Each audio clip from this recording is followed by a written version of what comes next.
Bueno, buenos días. Yo soy Lucía Vidal González, soy residente de cuarto año del Servicio de Dermatología y Venenología del Hospital Universitario Puerta del Mar en Cádiz. Hoy es viernes 5 de septiembre de 2025 y vamos a hablar sobre el abordaje básico de las infecciones bacterianas y fúngicas en dermatología.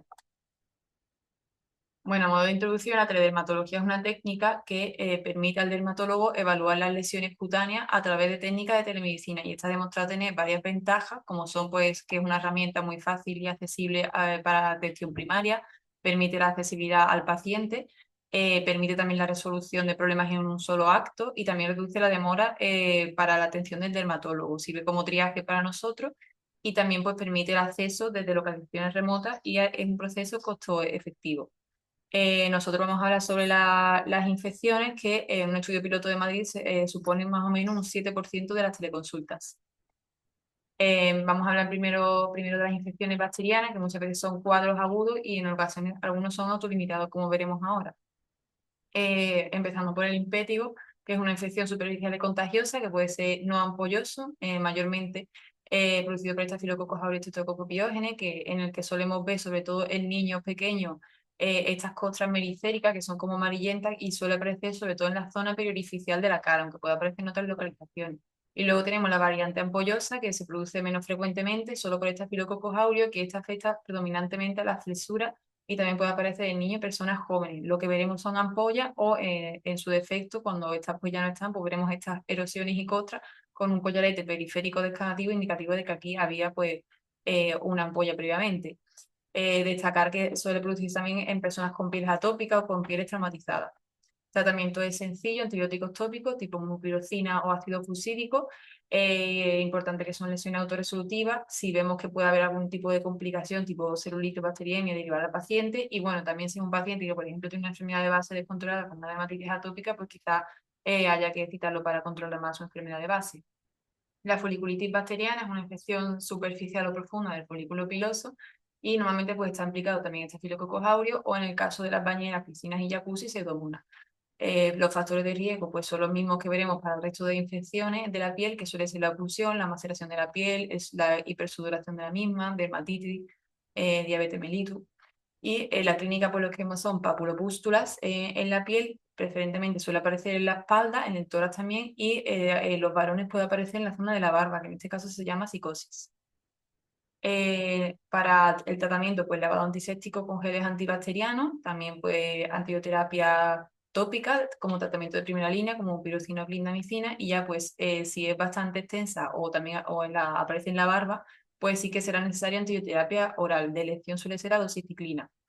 Y si sospechamos pseudomonas por la piscina, pues habrá que poner un agente antipseudomónico como ciprofloxacino. Dejo aquí también el resto de pautas en la diapositiva. En cuanto a los accesos, son colecciones de pus, como ya sabemos, que están rodeadas de una pared, forúnculo si afecta el folículo piloso o acceso cuando no lo hace, y suele aparecer sobre todo en gente joven.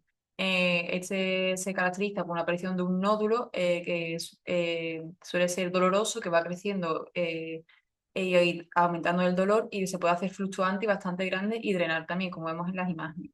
¿Vale? El tratamiento puede ser la utilización de compresas calientes para que drene, pero es verdad que es mejor plantear, se puede hacer incluso en el centro de salud una incisión y drenaje del mismo. Y luego pues sí que tendremos que empezar con una antibioterapia oral empírica, que de elección suele ser la amoxicilina clavulánica, aunque dejo aquí el resto de pautas también. Si es verdad que aparecen síntomas sistémicos, fiebre, una rápida progresión o el paciente está muy inmunodeprimido, pues entonces sí que deberíamos derivar al paciente a urgencia para valorar una antibioterapia intravenosa. Luego tenemos el estima, que es una infección profunda por un impétigo no ampolloso, en la que se extiende hasta la dermis esta infección, se suele producir por Streptococcus pyogenes y suele aparecer pues, en lugares de asentamiento de picaduras previos, traumatismos previos. Entonces lo que vemos aquí es una costra que puede ser hemorrágica o también necrótica rodeado de un halo inflamatorio. Muchas veces pues, esto siempre es autorresolutivo también o se puede tratar con antibióticos tópicos como pirocina o fusidina. A veces también se puede poner vía oral si es muy extensa y tenemos que distinguir este cuadro de otro panorama que es totalmente distinto, que sería el estigma gangrenoso, que es cuando un paciente inmunodeprimido pues tiene una bacteriemia o sepsis por pseudomonas, que en este caso sí que serían verdaderos émbolos por la pseudomonas y que causan pues, un cuadro similar. Luego tenemos la erisipela, que es una variante superficial de la celulitis, causada por el estreptococo de grupo A, que afecta solamente a la dermis, y a diferencia pues, de la celulitis que vamos a ver posteriormente, esta tiene unos bordes muy bien definidos. También son placas eritematosas con bordes muy bien definidos. La celulitis es una infección profunda del tejido que afecta hasta el tejido subcutáneo y se puede dar en pacientes inmunocompetentes, aunque este sería el panorama menos frecuente cuando hay traumatismo y puede entrar la infección por ahí, pero lo más frecuente es que se produzca en pacientes porque son diabéticos, que tienen ya úlcera de por sí o insuficiencia venosa en las piernas. Entonces aquí intervienen diferentes gérmenes, como vemos aquí, también bacilo gram negativo, y a medida que aumenta la inmunosupresión del paciente, pues se verán más gérmenes implicados. La clínica, pues a diferencia de la erisipela, también son placas que están mal delimitadas, que están calientes, que duelen muchas veces, y pues lo más característico, pues estos bordes mal delimitados. Muchas veces incluso pueden aparecer, como vemos en la fotografía, vesículas y ampollas. Y el tratamiento, si fuera leve, que es lo menos frecuente, como ya digo, se podría tratar con cloxastrina o cefadroxilo, que sería pues el caso de paciente inmunocompetente, pero normalmente nos veremos en esta situación en el que el paciente pues sea diabético, tenga vasculopatía, tenga úlceras previas y además que tenga fiebre, o por ejemplo también en mordedura, en el que el tratamiento que debemos pautar preferentemente sería Aumentin. Luego, si ya el paciente está muy inmunocomprometido, paciente neutropénico con fiebre alta, síntomas sistémicos que progresan, pues sí que tendremos que derivar al paciente de urgencia para estudio de ingreso y tratamiento intravenoso. El eritrasma es una infección superficial que muchas veces también es crónica, que se produce por bacterias del género Corynebacterium, y normalmente pues se produce en zonas húmedas que están ocluidas, como son las zonas de intértrigo, como vemos aquí las ingles, también en los pies o en las axilas, y se caracterizan por estas placas que suelen estar bien definidas, que suelen tener una ligera descamación superficial y que son muchas veces de color parduzco. Con la luz de Wood, aunque probablemente no esté disponible en el centro de salud, pues lo veríamos de este color naranja o rojizo. Es muy frecuente también en la zona de los pies, que se caracteriza por una maceración crónica, como vemos en la imagen, de los dedos de los pies y también en los pliegues interdigitales. Y muchas veces el diagnóstico diferencial por telederma suele ser difícil y tenemos que plantearnos, pues, por ejemplo, tiño, candidiasis o dermatitis según la localización. Y muchas veces pues tenemos que combinar el tratamiento de este eritrasma con, por ejemplo, el tratamiento de la tiña, por la dificultad de diagnóstico entre ambas entidades. De primera línea para esta entidad pues sería la antibioterapia tópica, como vimos anteriormente, jabones antibacterianos, evitar la humedad, y ya también se ha descrito que en casos más refractarios la claritromicina, 1 gramo en dosis única, también puede ser efectiva. Para la queratolisis punteada, que también es una infección bacteriana superficial de la piel palmoplantar, que se da sobre todo pues, con la sudoración y los climas húmedos y la oclusión. Lo que veríamos sería pues, unas depresiones cratériformes en los pies, que se van uniendo entre sí, formando pues, cráteres más grandes. También destaca el mal olor, ya que las bacterias producen compuestos sulfurados. Entonces, esto también se resoluciona fácilmente con antibióticos tópicos, y también pues, es muy importante tratar la hiperhidrosis si el paciente la presenta con antitranspirantes. Si no es suficiente, pues igual hace falta una valoración para tratamientos más especializados. Otro panorama distinto sería este pie de aquí, que sería una infección por pioderma de Pseudomonas. Sobre todo se da cuando hay una exposición a aguas contaminadas, en la que sí que vemos una gran maceración de la piel con un fondo como apolillado, bordes sobrelevados y que son de color verdoso por la Pseudomonas. Aquí habría que poner sustancias que tengan efectos de Pseudomonas, como permanganato potásico, colistina gentamicina tópica, y asociar antibióticos sistémicos como ciprofloxacino. Y valorar también pues citar al paciente en el hospital. Y luego otro síndrome producido por la pseudomonas, el síndrome de las uñas verdes, en el que la uña adquiere pues, esta coloración como verde azulada, y sería como muy importante en este caso, a través de la teledermatología, distinguirlo de los nevos o los melanomas. En este caso, pues habría que citar al paciente, ya que por telederma puede ser difícil. Si lo tenemos claro, pues se puede poner tratamiento a través de telederma con lejía doméstica diluida 1/4 una vez al día hasta que desaparezca esto. También se puede poner quinolona o aminoglucósidos tópicos, como la tobramicina. Y también se puede poner ciprofloxacina oral, y en caso refractario, pues puede ser necesaria la abulsión de la uña. Otra enfermedad más frecuente, el arañazo de gato, en el que aparece una adenopatía regional dolorosa 1 o 2 semanas después del arañazo de gato, que suele durar pues incluso meses, y muchas veces una enfermedad autolimitada que no hace falta ni poner tratamiento, pero se ha descrito la citromicina oral. un porcentaje bajo de los casos se produce una enfermedad diseminada y en este caso pues habría que derivar al paciente al hospital. Y luego también tenemos la actinomicosis cervical, que también es menos frecuente, una infección bacteriana en la que se caracteriza por formación de nódulos, abscesos y fístulas, tiene el ángulo mandibular, y normalmente pues a este tipo de paciente habría que citarlo en el hospital, ya que es muy difícil de distinguir de otras infecciones como por ejemplo tuberculosis o fístula dental o neoplasias. Vamos con las enfermedades fúngicas. Entre las micosis superficiales no inflamatorias tenemos la pityriasis versicolor, que se suele causar por el género Malassezia, sobre todo de clima húmedo, sudoración, como el resto de infecciones, y lo que vemos son unas máculas que pueden ser eritematosas, circulares o ovaladas, que van apareciendo sobre todo en la zona de la espalda y el pecho, y que a medida que el paciente llega al verano y se pone al sol, pues se queda hipopigmentada, ya que estas bacterias producen unos ácidos que inhiben la producción de melanina. Normalmente es asintomática. El tratamiento, pues, normalmente se utiliza una combinación de los tratamientos, ya que muchas veces es difícil de eliminar. Entonces podemos combinar un champú antifúngico, que dejo aquí las distintas pautas, con una crema antifúngica, y también tratamiento oral, que será con itraconazol o fluconazol. Luego tenemos la dermatofitosis, que son infecciones fúngicas que se producen por 3 géneros de hongos, el Microsporum, Trichophyton y Epidermophytum, que invaden los tejidos queratinizados. Normalmente pues, tienen el nombre de latín de tiña y según la localización pues, se le llama tiña P y tiña corporis. Empezamos con la tiña corporal, que afecta al tronco y las extremidades, como su nombre indica. La infección se limita al estrato córneo y Trichophyton rubrum es el más frecuente. El contagio de esta y de todas las demás tiñas puede ser de humano a humano, de animal a humano o de suelos a humanos. Se caracteriza por la aparición de placas anulares de crecimiento centrífugo con un aclaramiento central, como vemos en la foto, y en la periferia pues, puede aparecer vesículas o pústulas. Muchas veces tenemos que tener cuidado también con la teledermatología porque serán pacientes que ya habrán utilizado corticoides previos y esto pues, puede hacer que aparezca una tiña incógnito que sea más difícil de diagnosticar. Luego tenemos la tiña profunda, entre ellas la perifoliculitis nodular, que sería la aparición de esta pápula o nódulos incluso a veces profundos, que aparecen más frecuentemente en mujeres que tienen onicomicosis y que se afectan las piernas. Y eso sería también una manifestación de tiña profunda. Y en caso de que pues, apareciera por una gran reacción granulomatosa, se llamaría granuloma de Magotchi. En este caso, pues tenemos que citar al paciente porque hace falta una biopsia con triple cultivo para diferencias de otras infecciones. Y luego tenemos la tiña inguinal, que se produce en la región de las ingles. Normalmente se aprecia un área, una placa eritematosa bien definida también, con bordes sobrelevados, que muchas veces respeta la zona del el escroto, a diferencia de la cándida. ¿Vale? La tiña de la mano, ya que carece de glándula sebácea, lo que se caracteriza es por una descamación generalizada que se acentúa más en los pliegues, como vemos en la fotografía.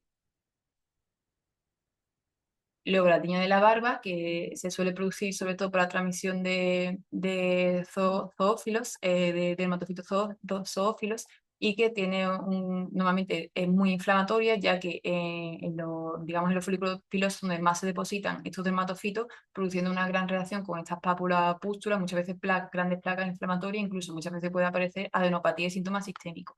Y además puede dejar alopecia cicatricial. La tiña de la cara muchas veces es difícil de diagnosticar. En este caso, por ejemplo, en esta foto del centro, pues sí que vemos esta placa con descamativa con borde sobrelevado y centro claro, pero bueno, otras veces es difícil distinguir de impétigo o de una dermatitis. Y bueno, la tiña de la cabeza es importante destacar que muchas veces pues, esta tiña pues, puede variar desde una descamación superficial, como vemos aquí en la fotografía, que puede parecer una dermatitis seborreica, o un verdadero querión de Celcio, que es una gran reacción con una granulomatosa, con una gran placa alopécica y muchas pústulas en la zona. Esto suele aparecer también en jóvenes y niños y es importante por el tratamiento oral y normalmente pues, es importante citar al paciente. Y bueno, la tiña del pie generalmente pues, sale también en zona de humedad con zapatos apretados, se suele manifestar como en la mano con una descamación superficial. También suele afectar la zona de entre los dedos, que en la que vemos una maceración con fisuración, que normalmente se ve de estas placas blanquecinas con fisuración central, y también puede ser inflamatoria. Si apareciera en el dorso del pie, pues sí que se vería como las placas de crecimiento concéntrico. Aquí dejo una tabla de diagnóstico diferencial de todas las tiñas y ahora vamos con el tratamiento. perdón, vamos con la tiña ungueal, que tenemos que distinguirlo de la onicomicosis, que son las infecciones general fúngicas de las uñas, tanto por dermatofito como no dermatofito. Normalmente tienen tres patrones. El subungueal, que la invasión aparece a través del hiponiquio, superficial, que por penetración directa, o de la uña proximal, que es más raro. El tratamiento normalmente y el abordaje suele ser complejo de estos pacientes.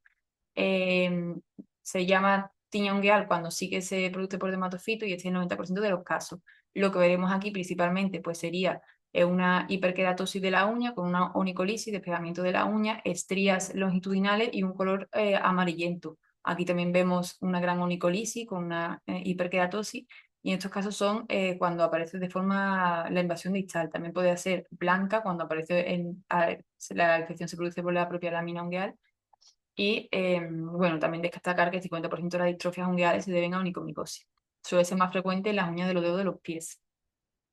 Importante que es el diagnóstico clínico, pero sería importante pedir que se pueda hacer en el centro de salud un cultivo de escama para los pacientes, para determinar cuál es el patógeno implicado en la tiña. Entonces, como tratamiento, recordar que las tiñas no se puede utilizar la nistatina y bueno, para la tiña corporal inguinal sería importante destacar que muchas veces aquí de primera línea tenemos los azoles tópicos combinados con champús también antifúngicos, pero muchas veces pues este tratamiento ya lo habrá hecho el paciente, por lo que muchas veces tenemos que pasar a segunda línea y combinar el tratamiento de primera línea con un tratamiento oral, que sería de elección normalmente la terbinafina. En la tiña de la mano y del pie, pues sería el mismo tratamiento, pero con un poquito más de duración, que dejo en la diapositiva todas las pautas. Para la tiña ungueal, normalmente tendremos que emplear tratamiento sistémico, a no ser que sean niños que se prefieren tratamientos tópicos o únicamente está afectada una sola uña, con una afectación de menos del 50%, que ahí sí que podremos utilizar barnices de uña, pero bueno, generalmente se tendrá que utilizar tratamiento sistémico. De elección suele ser la terbinafina, que es importante destacar que el tratamiento debe durar hasta que la uña crezca totalmente sana para que el hongo no vuelva a invadir la uña. Muchas veces, debido a la hiperkeratosis que tiene la uña, pues el fármaco no penetra y es necesario la abulsión de la lámina ungueal, ya sea quirúrgica o también puede ser química con formulaciones con urea del 40% o incluso productos que ya la traen formulada. Y en cuanto a la tiña de la cabeza, ya dije antes que hay que citar al paciente y poner tratamiento sistémico. Normalmente en los adultos o tricófitos tóxicos se prefiere la terbinafina oral y en los niños o la tiña producida por microsporum se prefieren las grisulfulvina, que se puede formular incluso el jarabe. Otras opciones son el itraconazol y el que sí que no se recomienda es el fluconazol. Si aparece un querión de Celso con una gran inflamación, se puede asociar prednisona. Y otras medidas también importantes para las tiñas, pues evitar los convivientes, o sea, examinar los convivientes y no compartir productos de higiene personal.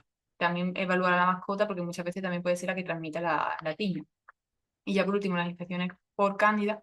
Las candidiasis mucocutáneas pues tienen un amplio espectro de presentaciones clínicas. Importante destacar que entre los factores predisponentes tenemos pacientes diabéticos que usan corticoides, antibióticos de amplio espectro, inmunosupresión, la sudoración, ¿vale?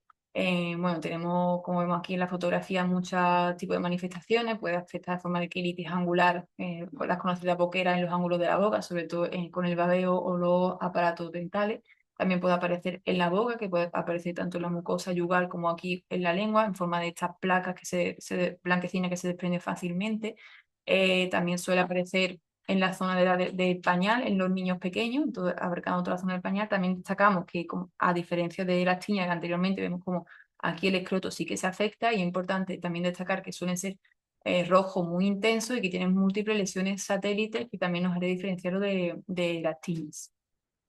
También suele afectar la zona entre los dedos, la zona interdigital, y también pues, puede aparecer una paroniquia crónica, que también es la infección por cándida asociada a una omicosis por cándida.